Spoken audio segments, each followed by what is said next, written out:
Title: My ex sold all my personal belongings for party money, so I sued her for emotional damages and won big. When I met Marissa, she had this magnetic energy, a wild, carefree side that pulled everyone in. She was the kind of girl who'd throw her head back in laughter, own any room, and bring out the fun in everyone around her. I fell for it fast. We started dating, and for the first couple of years, it felt like I'd struck gold. She was my adventure partner, and I was in deep. But about a year and a half into it, cracks started showing. Her need to be the center of attention morphed from fun to borderline obsessive. What used to be casual nights out turned into 3 or 4 nights a week of her disappearing to party without me, running up debts, and borrowing from her friends to keep up with a lifestyle I couldn't recognize. She was, to put it bluntly, addicted to the nightlife, and there was nothing I could do to get through to her. I tried talking to her about it, multiple times actually. I'd say, "Marissa, we're adults now. If you're serious about us, you can't keep blowing money and time like this." And every time she'd either laugh it off or get defensive. "Come on, don't be boring, Ryan. You only live once. You'll get it one day." The relationship was on its last legs by year 3. It was clear her YOLO, attitude was a lot more important to her than any future we might have. So after a lot of soul-searching, I decided it was time to walk away. Moving out of our shared apartment was tough, but it felt like a weight had been lifted off my shoulders. After I settled into my own space, I realized I'd left some stuff behind in the storage unit we shared. Sentimental things like my grandfather's vintage camera, the guitar I'd had since childhood, and a coin collection my dad and I had worked on since I was a kid. I figured I'd call Marissa, ask her to meet me at the unit so I could grab everything and be done with it. The phone call itself seemed pretty promising. She answered like she was genuinely fine, told me, "No problem, come by Saturday and I'll let you in. Everything's still there." I felt relieved, even started thinking maybe we'd get through this with a clean break. Little did I know that was just the beginning of her games. Saturday morning, the storage unit shock. When I got to the unit that Saturday, I immediately felt something was off. The lock had been changed. I called Marissa, confused. She answered, her voice groggy like I'd just woken her up. "Hey Marissa," I said, trying to keep my tone calm. "I'm here at the unit, but the lock's different. Did you?" "Oh yeah, about that," she replied, with zero remorse. "I kinda sold it all. Needed some extra cash for my birthday bash last week." My stomach dropped. "You what?" "I sold it. It's just stuff, Ryan. It's not like you were using it anyway, right?"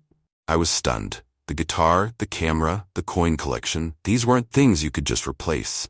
I started to shake. "That was my grandfather's camera, Marissa. My dad's coin collection. You had no right." She rolled her eyes audibly. "Relax. It's not like you were even thinking about that junk when you left. It was just sitting there." In that moment, something inside me snapped. This wasn't junk. These were pieces of my life you had no right to sell.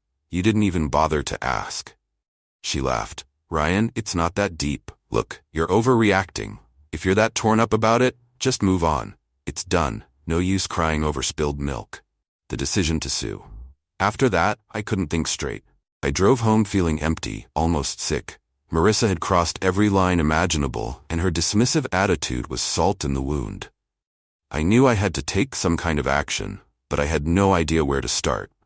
That's when I reached out to Rachel, a lawyer friend I knew from college. She listened to everything I told her and got quiet. Finally, she said, "Ryan, you have a case here, not just for the value of the items, but for emotional damages. People don't get to just walk all over someone like this." "Emotional damages? I mean, I get the items themselves were valuable, but..."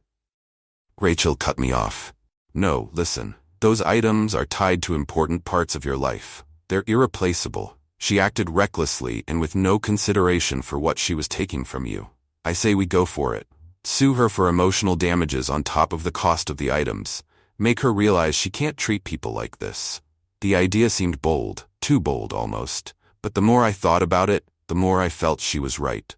Marissa had always skated by with her entitlement, convinced she could do anything and get away with it. This time, I wasn't letting her off that easy. The games begin. Marissa's dirty tricks. When Marissa got served with the lawsuit, I expected her to reach out and apologize, or at least offer to settle. But instead, she upped her game. Her first move was a classic Marissa trick: deflect and blame. A week after she got the papers, she called me, her tone dripping with fake sweetness. "Ryan, this is such a waste of time. Honestly, you're acting like I robbed a bank. You left that stuff there for weeks. I just assumed you didn't care about it." "You left, remember?" "It doesn't matter how long was there, Marissa," I replied, trying to keep my voice steady. "Those things weren't yours to sell." "Oh, come on," she scoffed. "You seriously think a judge is going to care about some old camera and a bunch of coins?" My blood boiled.